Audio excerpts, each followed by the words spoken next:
Joe and I went to Mar-a-Lago to meet personally with President-elect Trump. It was the first time we have seen him in 7 years. Joe and I realized it's time to do something different. And that starts with not only talking about Donald Trump, but also talking with him. And how did you get to Athens? We requested for humanitarian flight to come here to Atlanta. Well, that's something I didn't have on my 2024 bingo card. MSNBC's Morning Joe went all the way to Mar-a-Lago, they bent the knee, they kissed the ring, and now apparently they're on good terms again with President Donald Trump. Here is what they had to say on this morning's edition of Morning Joe. Over the past week, Joe and I have heard from so many people, from political leaders to regular citizens, deeply dismayed by several of President-elect Trump's cabinet selections, and they are scared. Last Thursday, we expressed our own concerns on this broadcast and even said we would appreciate the opportunity to speak with the president-elect himself. On Friday, we were given the opportunity to do just that. Joe and I went to Mar-a-Lago to meet personally with President-elect Trump. It was the first time we have seen him in 7 years.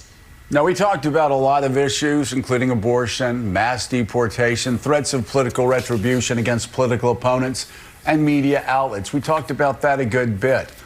And it's going to come as no surprise to anybody who watches this show, has watched it over the past year or over the past decade, that we didn't see eye to eye on a lot of issues, and we told him so.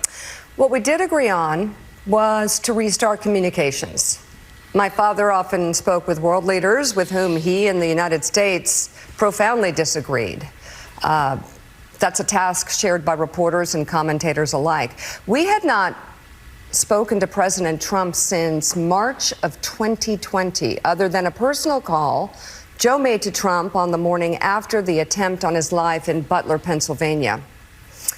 In this meeting, President Trump was cheerful, he was upbeat, he seemed interested in finding common ground with Democrats on some of the most divisive issues.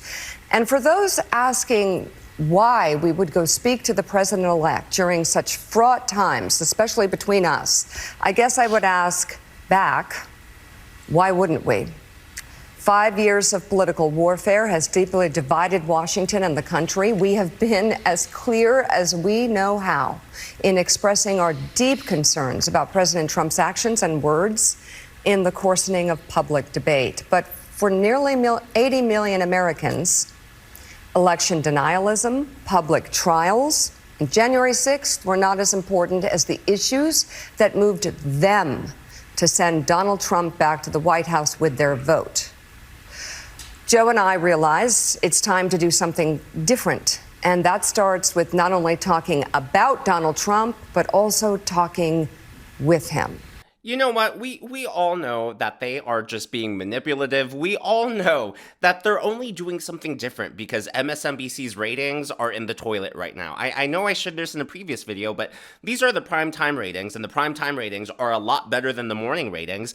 Now, these viewership numbers are in the tens of thousands, and this is for the 18 to 50-year-old demographic, which is what advertisers covet. And you'll see Fox News, 6 p.m., Bret Baier draws 472,000 viewers in that coveted demographic compared to MSNBC with just 66,000. And you can see across the board, MSNBC is now in third place. But it's even worse on the weekends when MSNBC doesn't even break 30,000 viewers in that key demo. So, you know, Morning Joe, they are definitely just trying to CYA. They're trying to save their ratings because they know that there is now no audience for Trump derangement syndrome, especially after Trump's win. Now, of course, there is already blowback within MSNBC itself. Fox News is reporting that MSNBC staffers have been lashing out at the Morning Joe co-host. They said, quote, "It's disgusting, but frankly unsurprising." And then another insider told Fox News Digital,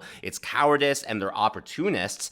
That is 100% correct. The last 6, 7, 8 years, Morning Joe has done nothing but criticize Donald Trump. They called him Hitler, a would-be dictator, an authoritarian, and yet they went down to Mar-a-Lago to bend the knee and kiss the ring? I mean, if all of that is true, then what does that make you, Joe Scarborough and Mika Brzezinski? And by the way, if you really believed that Donald Trump was as dangerous as you told your viewers he was, I mean, you both are worth tens of millions of dollars each. Why didn't you just flee the country and go to Switzerland, New Zealand, Australia instead of Mar-a-Lago? I mean, you survived the death camps and the gulags just fine. Heck, I'm sure Elon Musk would have been happy to send you to Mars for free. And yet here you are. And here's the thing, this is not going to save your ratings. Because anyone with 2 brain cells, they left, you lost their trust a long time ago. We see you, we're not coming back. What you're doing now is you're alienating your far left-wing radical base. You're going to lose them too. So what you've done these last few years is you've backed yourself into a corner, and now there is no way out. You are in a trap of your own making. But the worst part of all of this is they didn't just criticize Donald Trump. They also bent over backwards to defend Joe Biden. Remember, it was Joe Scarborough who said that Joe Biden was sharp as a tack, as mentally fit and cogent, that was the exact word, cogent, as he's ever seen Joe. Well, it was Joe Biden's policies that led to the open border crisis that we have right now. It was Joe Biden's policies that led to many horrific incidents, such as Laken Riley's death. And by the way, we now know that it wasn't just Joe Biden's policies. Us taxpayers actually helped pay for her death. That's how bad, that's how awful and corrupt the Biden administration is. So the person who is accused of killing Laken Riley, his name is Jose Ibarra. He is right now on trial. Today was the second day of trial. Well, his roommate testified, and this is what we learned today, was that Jose was actually in Manhattan, and he got a taxpayer-funded flight from Manhattan to Georgia. And that's where Laken Riley was murdered. Here is that moment in court. Else that you got to know that you lived with while you were here in Athens? ¿Alguien más que llegaste a conocer que vivió con ustedes aquí en Athens? Giancarlo Hernández. Giancarlos Hernández. And how did you get to Athens? ¿Y cómo llegaron a Athens? En Nueva York pedimos en Manhattan. In New York, we asked in Manhattan. En el Hotel Roosevelt. And Hotel Roosevelt. De Manhattan pedimos un vuelo humanitario aquí hasta Atlanta. In Manhattan, we requested for a humanitarian flight to come here to Atlanta. And when was that? ¿Y cuándo fue eso? Como de 9 a 10 de septiembre. Around the 9th, 10th of September. And where did you go when you arrived in Athens? Y cuando llegó a Athens, ¿a dónde fue? Al aeropuerto Airport. To the airport. Al aeropuerto de Atlanta. Airport. Jackson Airport. January 20th cannot come soon enough, and yes, I know that there are some mayors and governors saying that they won't cooperate with President Trump, but according to reports, Trump is looking at all of his options, and one of those includes invoking a national emergency so that way he can use the military to deport some of these illegal migrants who have committed some of these awful crimes, such as rape, assault, and murder. Now, it seems crazy, but Joe Biden is actually still the president. Yes, he's still in office right now. Well, he's not in Washington, D.C. in the moment. He's actually at the G20 summit, with all the world leaders. And he's embarrassed not just himself, but the country yet again. So they had a photo op with all of the world leaders there.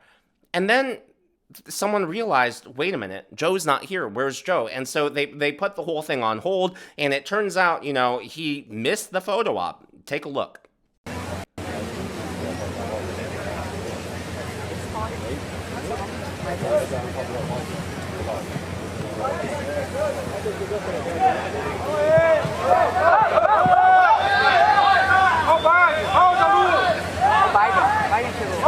Your friend, where was he?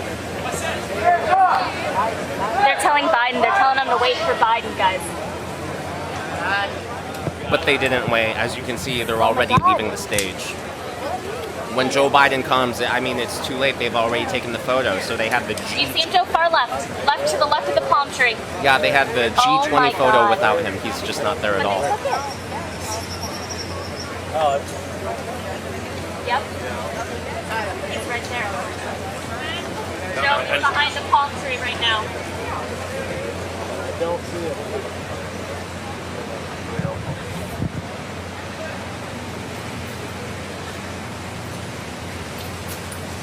It's just embarrassing to see our president representing our country, or should I say, not representing our country at the G20 summit in that way. And, you know, it's no wonder that leaders like Vladimir Putin feel so emboldened to, you know, attack Ukraine, or why Xi in China feels emboldened to test the waters in Taiwan or to provoke Taiwan. But, you know, that's what you get when there's a vacuum in strong leadership. Well, President Trump is still making his nominations for his cabinet and his administration.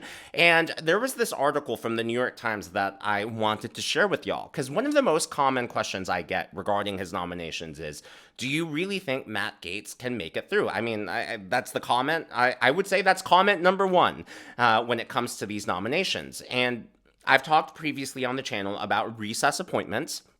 Now, even if recess appointments don't work, it looks like Trump is actually trying to get Matt Gaetz approved, like through the Senate, without having to use recess appointments. There was a report from Axios today that Trump is personally making phone calls to senators trying to whip up votes for Matt Gaetz. But this New York Times article actually has a different perspective.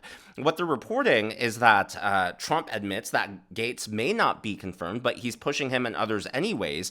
And if this New York Times article is to be believed, perhaps Trump's strategy is to flood the zones with outsiders and with people loyal to him and to people who want to make America great again. And the theory that the New York Times is pushing is that maybe Trump realizes that if he just chose one or two picks who were outside of the swamp, the Senate would be able to deny those picks. They could come up with whatever excuse.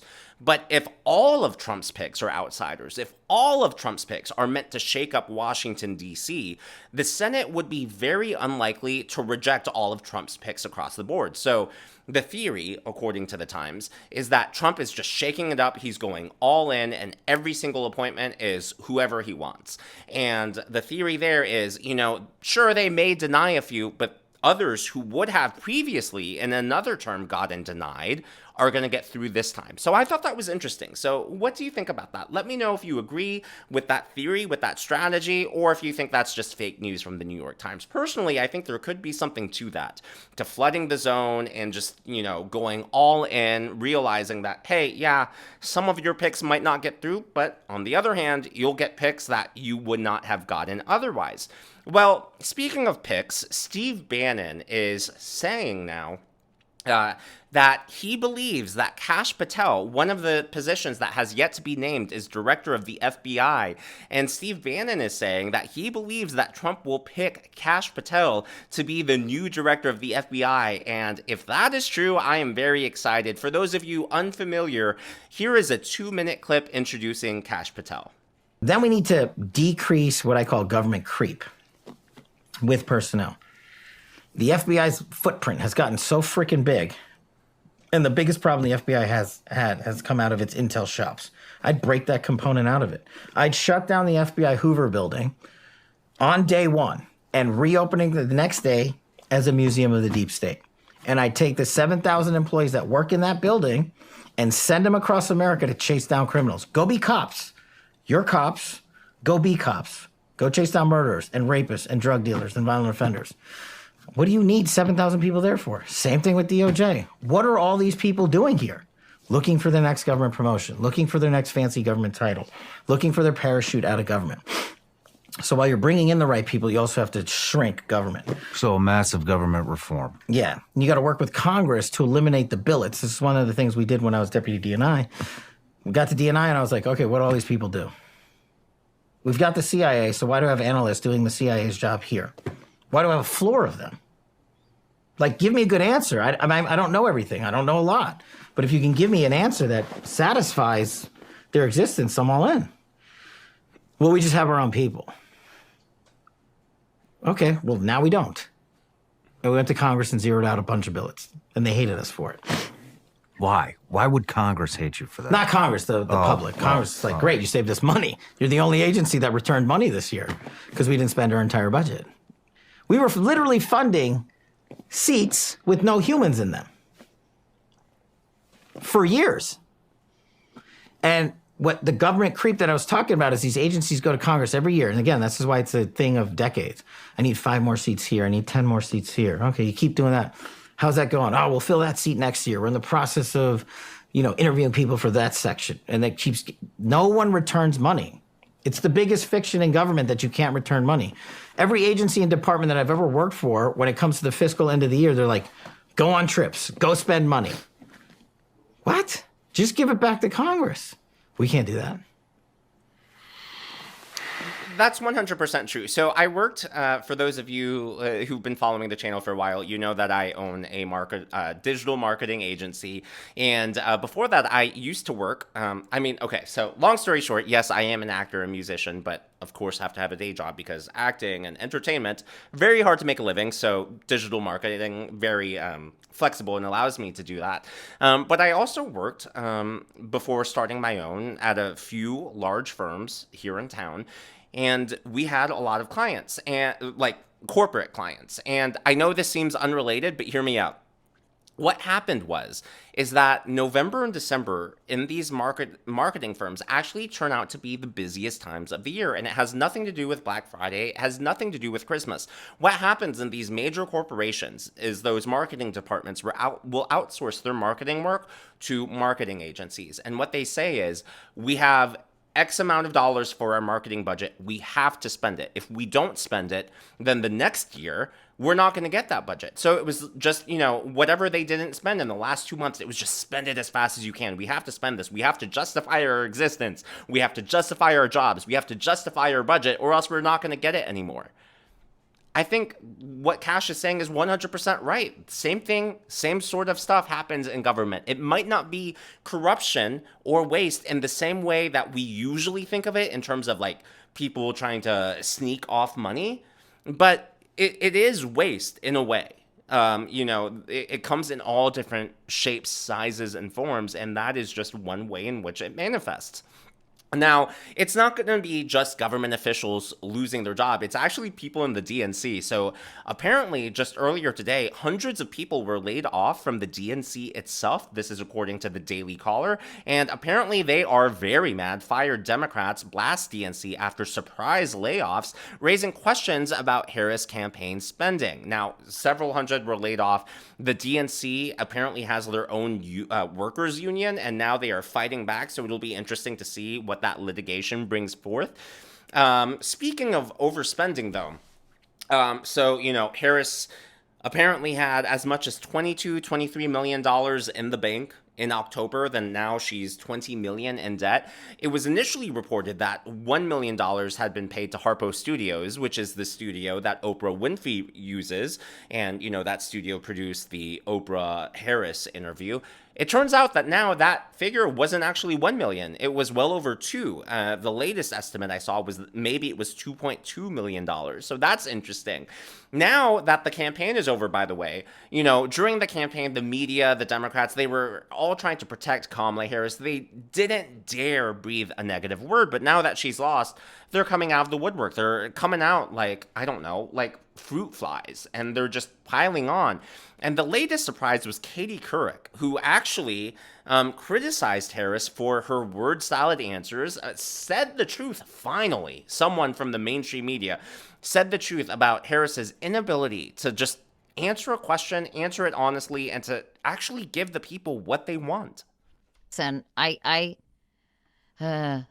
also felt that, and again, I think she really did well in so many areas, and she has to say that. But I was frustrated by her inability to really succinctly answer questions at times, Jen, and to kind of, like, if she was asked about changing the Supreme Court at that CNN town hall, she had an opportunity to talk about ethics and what Alito and Clarence Thomas were doing. And she answered like in one sentence and then like went on to something that had nothing to do with the question. People notice that. And it's like, answer the goddamn question, please. I mean, that just an absolute shame. Also, for Katie Couric to rant about that to Jen Psaki is really rich, because Jen Psaki is the one who empowers and emboldens these radical politicians to just avoid answering any questions. I mean, it was the media who let her get away with it. They didn't pressure her. If that had been a Republican, there would have been headline after headline. In fact, we saw them trying to spin it as if Trump was the one trying to avoid the media, which is really rich. I mean, they're just so full of it, so out of touch. At least Katie Couric, I'm surprised that she, had a moment of truth, a moment of clarity. But of course, over on The View, they have no clarity at all, especially Sunny Hostin, who is just doubling down on the very rhetoric that cost the Democrats the election. I know that as a country, it's very difficult for people to believe that racism and misogyny, they're just alive and well. I think that we don't want to think that about ourselves, our neighbors, our friends. But it's my lived experience tells me that it does still exist, even if your lived experience doesn't tell you that it exists. And, the facts support that. I think we have a graph. If you look at there's a clear racial divide in who voted for Trump as opposed to who voted for Kamala Harris. But what she doesn't tell you is that Donald Trump got the highest percentage of the black vote than any Republican president, the highest percentage of the Hispanic Latina vote, and yes, the highest of even the Asian vote. She is not saying that. She's not mentioning the fact that Trump has really rearranged these voting blocks and these coalitions, and he's really destroyed the Democrat stranglehold on minority voters.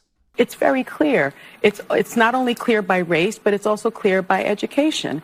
And so the notion somehow that is not true. This is by education. Those who attended college voted for her at a higher degree than those that didn't. But I think I've you're said missing that. his point. Let me just finish. And so I've said that before, and there was so much backlash because I think it's an uncomfortable, inconvenient truth about this country. But his whole point is they didn't vote for him because of racism and misogyny. They voted for him because they felt like, I think the biggest common denominator in this election is people want a good life and ability to provide for their family. Well, and whether we agree or not with Donald Trump's plans, black people they thought that he was reflective. One of the poorest demographics in this country, but they voted for Kamala Harris. But there was a split, and more of them voted for Donald Trump than had historically. I think that there's such a desire. If you really think the vast majority of this country voted because of racism and misogyny, you're missing it. Most of my family, a lot of my family doesn't have college degrees. But the stats are the stats. But that's not, it doesn't say I voted for Donald Trump because of racism. That's not what stat. What stat are you talking about? Let me just dissect the two. Yes, you can. At the end of the day, Donald Trump did not run on anything divisive. He did not run on race wars. He did not run on discrimination or hatred or anything like that. He ran on the economy. He ran on the border. He ran on issues that affect each and every single American, regardless of race, gender, ideology, creed, ethnicity, background. I mean, his policy, his platform is really for all Americans. It's the Democrats who want to divide us based on status, based on the color of our skin. It's the Democrats who've been divisive for the last decade. I mean, race relations were a lot better when I was a kid. And yes, I know I was a kid. Yes, I know I was probably naive. But don't forget, the majority, an overwhelming majority of this nation elected Barack Obama not once, but twice. Race relations used to be good in this country, and I'm speaking to you Gen Zers. It's the Democrats who have made it worse. It's the Democrats who have stoked those flames, whether for ratings, whether for political power, I don't know. Maybe for both. But none of this has come from Donald Trump, and you can see, even in their defeat, they won't let it go. But as always, all of this is just my analysis and commentary. This is what's going on in the world of politics from my point of view, and I would love to hear from you. So, a lot of stories in today's video, and of course, you can let me know your thoughts on any one of them. But the two I'm really interested to know your thoughts on are, number one, the New York Times story on Matt Gaetz and Trump's strategy. What do you think? Do you think there's any truth to that? Do you think there's any truth to Trump flooding the zone with picks, knowing that some won't get through, but others who wouldn't have gotten through will get through because he's put, all outsiders in as his nominations, and the Senate won't just, they won't deny him across the board. Do you think there's any truth to that theory? And the other story is the Morning Joe story. I'm really interested to know what y'all think about that, about them kissing the ring and trying to make up after almost a decade of smearing, besmirching, defaming Donald Trump. Let me know your comments down in the comments below. I'm sorry. If I repeated myself, I'm sorry. I have the worst brain fog. I'm recovering. I'm sure you guys can hear from the bug, and I feel like I look like Rudolph right now. Maybe I don't. But I was hoping to get like a lot more videos out today, but here we are. I'm going to try better tomorrow. I feel like this is, how like whenever you have a bug, it gets worse at night. I feel like tonight is going to be the worst. And if I can just get over this hump, then tomorrow will be like the road to recovery. Finally. I'm really excited. But if you haven't already, please be sure to give me a thumbs up. I know it's a simple thing to ask for, but it really does help me in the algorithm to reach more viewers like you. Be sure to smash that subscribe button. My goal is to reach 100,000 subscribers by the end of the year. So if you enjoyed, please smash that subscribe button and be sure to check out one of these videos.